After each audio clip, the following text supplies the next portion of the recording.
नमस्कार दोस्तों, मैं मंथन शांडिल्य आपके अपने चैनल एमएस धार्मिक में आपका स्वागत करता हूं। जैसा कि आप सभी को विदित है कि हमारी श्रृंखला जो है विवाह से संबंधित श्रृंखला चल रही है। पिछले वीडियो के माध्यम से हमने देखा था कि कितने प्रकार के विवाह होते हैं। उसके पूर्व हमने मिलान देखे थे, उसके पूर्व भी हमने मिलानों के बारे में विवाह की चर्चा हम क्रमशः करते आ रहे हैं। उसी क्रम में आज का टॉपिक है हमारा कि हम कैसे जाने लग्न पत्रिका से कुछ नियमों के द्वारा कि हमारा विवाह किस समय होने वाला है, किस दशा में, किस अंतर दशा में होने वाला है। तो देखिए, जैसा कि सर्वसाधारण को विदित ही है कि आज के समय पे एक मिनिमम एज जिसको कहते हैं 20 साल से लेकर के 28-30 साल की उम्र में बालक की और बालिका की विवाह की चिंता हम सभी जातकों को होने लगती है। तो उसी के अनुसार जब हमारे कुछ ग्रहों की दशा, अंतरदशा, कुछ ग्रहों की दृष्टियां पड़ती है, उस हिसाब से हम समझते हैं कि किस तरह से हमारे बालक अथवा बालिका का विवाह किया जा सकता है और किस तरह से विवाह कब होगा, किस दिशा में होगा, इसके विषय में हम जानकारी आज विस्तार पूर्वक समझेंगे। तो देखिए, यहाँ पर आप कुछ टॉपिक्स देख रहे हैं, जैसे यहाँ 6 टॉपिक लिख रखे हैं मैंने। तो सभी अलग अलग तरह से हम विवाह की समय को, विवाह के तारीख को जानने की कोशिश करेंगे। आज इस वीडियो के माध्यम से एक मोटे तौर पर, एक स्थूल तौर पर हम सालाना के तौर पर हम समझेंगे, और यदि आपको और भी विस्तार से हमारा एकदम एग्जैक्ट समय या महीने, 2 महीने, 3 महीने ऐसा भी हमें समय अगर जानना है तो हम उसे भी जान सकते हैं किसी ज्योतिषाचार्य के माध्यम से, अथवा आपको इस चैनल के माध्यम से भी आप कमेंट्स करके पता कर सकते हैं कि हमारा किस समय किस तारीख में विवाह होगा। तो चलिए, आज हमारे पास एक जातक है, हमारे परिचित है, उनकी पत्रिका हमारे पास विवाह के लिए आई हुई थी। तो उसी को देखते हुए हम विवाह के ऊपर जो हमने 5 टॉपिक, 6 टॉपिक लिख रखे हैं, अलग अलग बिंदुओं के माध्यम से हम समझेंगे कि किस तरह से विवाह होगा, किस दिशा में होगा और किस उम्र के समय होगा और कब होगा। तो चलिए, सबसे पहले हम समझ लें कि यहाँ पर 12 ग्रह है। जैसा कि आप लोगों को सभी को पता ही है, पहले यदि आप क्रमशः वीडियो देख रहे हैं तो किस घर को क्या कहते हैं, संख्याएं कौन सी होती है, यह सब आपको पता ही है। उसके बावजूद भी चलिए एक बार और हम रिवीजन के तौर पर कर लें। तो यहाँ जो शनि लिखा है, यह जो घर है, इसे हम लग्न भाव कहते हैं, प्रथम भाव कहते हैं। तो भाव प्रथम, द्वितीय, तृतीय, चतुर्थ, पंच, षष्ठ, सप्तम, अष्टम, नवम, दशम, एकादश और द्वादश। तो द्वादश भाव होते हैं, 12 घर होते हैं। उसके अलावा यहाँ जो गिनतियां दिख रही है, आप देखेंगे कि गुरुजी आप तो कह रहे हैं कि प्रथम 1 लिखा है, यहाँ इसको एक नंबर का बोल रहे हैं, मगर यहाँ गिनती तो 11 लिख रखी है आपने। तो इसका मतलब है जो गिनतियां हैं, यह गिनतियां हमारी राशियों की गिनतियां हैं। यह जो राशि है 11 नंबर की राशि है, वह 12 नंबर की राशि है। 1 लिखा है वहां 1 नंबर की राशि, जैसे कि आपको सबको पता ही है, मेष, वृश्चिक, मेष, वृष, मिथुन, कर्क, सिंह, कन्या, तुला, वृश्चिक, धनु, मकर, कुंभ, मीन, यह जो राशियां होती है, उन्हीं के माध्यम से हम समझते हैं कि किस तरह से क्या होगा उसको। आज चलिए सबसे पहले उदाहरण के तौर पे हम समझें। तो कह रहे हैं कि पहला टॉपिक में पहला पॉइंट क्या दे रखा है कि सप्तमेश की अंतरदशा में, जैसे देखिए आपको ग्रह और ग्रहों के स्वामी की बात आपको पता है, राशि और राशियों के स्वामी की बात आपको पता है कि किस राशि का स्वामी कौन सा होता है। तो उसको हमने यहाँ पे डिफाइन नहीं किया है, पर जब हम उदाहरण के तौर पे समझेंगे तब आपको बताते भी जाएंगे।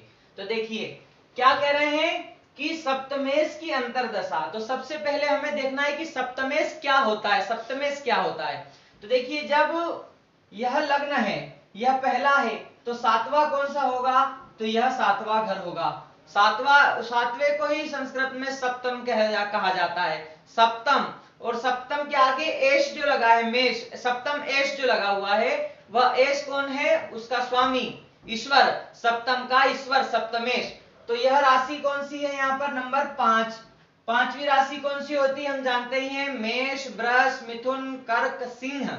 सिंह राशि जो है उसका स्वामी है, ये 5वीं राशि कौन सी है, सिंह राशि। इसका स्वामी कौन है, सूर्य इसका स्वामी है। तो जब इसका स्वामी सूर्य है, तो उसके बाद क्या कह रहे हैं कि सप्तमेश की अंतरदशा में, जैसे जातक, कोई जातक है हमारे, इन जातक की अभी चंद्रमा की महादशा चल रही है।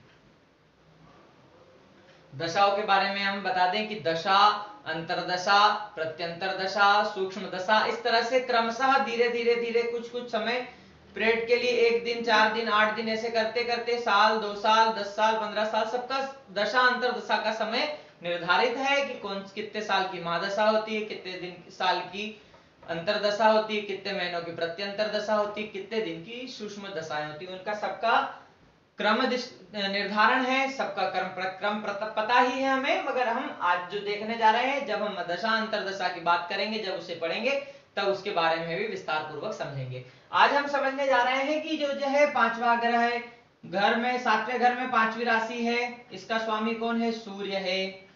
तब हमें देखना है कि क्या इस जातक की अभी कोई ऐसी दशा चल रही है या आने वाली है कि इसकी शादी होने वाली है या होगी।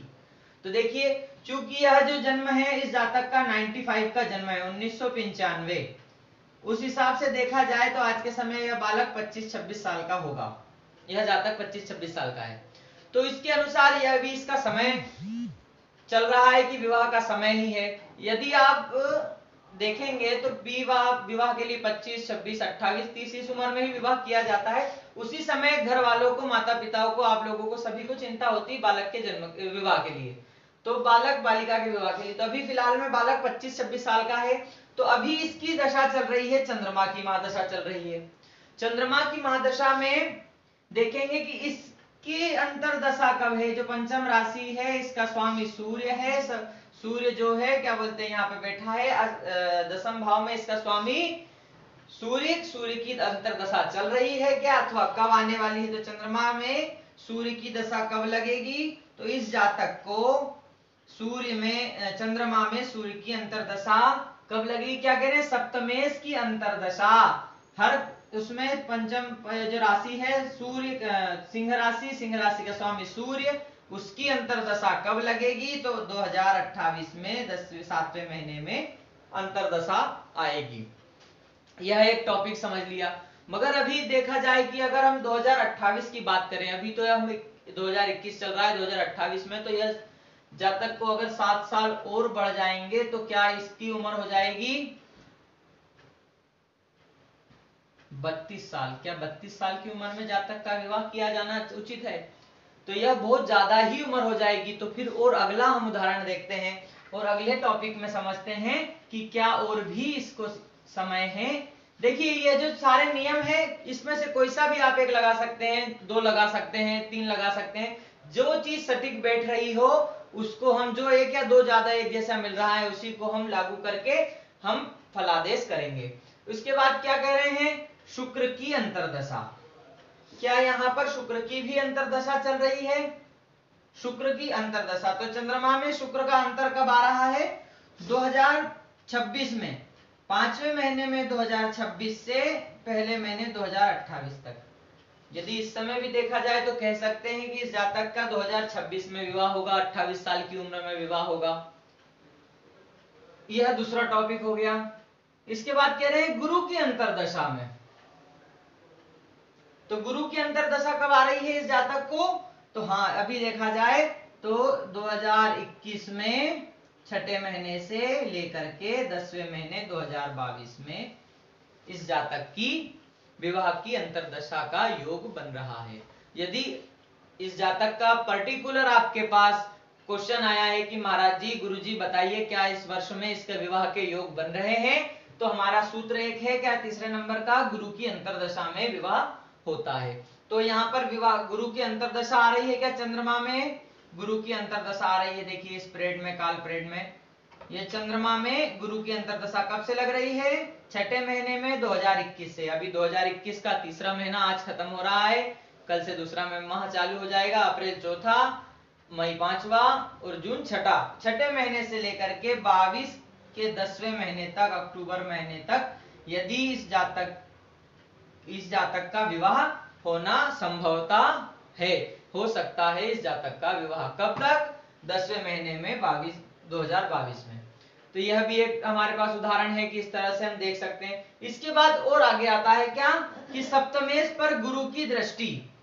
सप्तमेश कौन है? सप्तमेश पर गुरु की दृष्टि हो अथवा गुरु वहीं बैठा हो, तब भी इस जातक का इस काल समय में विवाह हो सकता है। तो क्या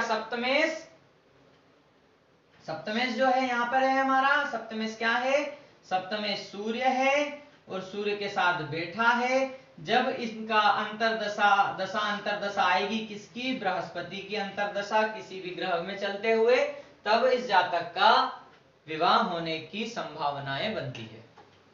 इसके बाद हम देखें कि शुक्र से सप्तम भाव के स्वामी की दशा। क्या कह रहे हैं? शुक्र से सप्तम भाव के स्वामी की दशा। इस जातक की पत्रिका में शुक्र बैठा है।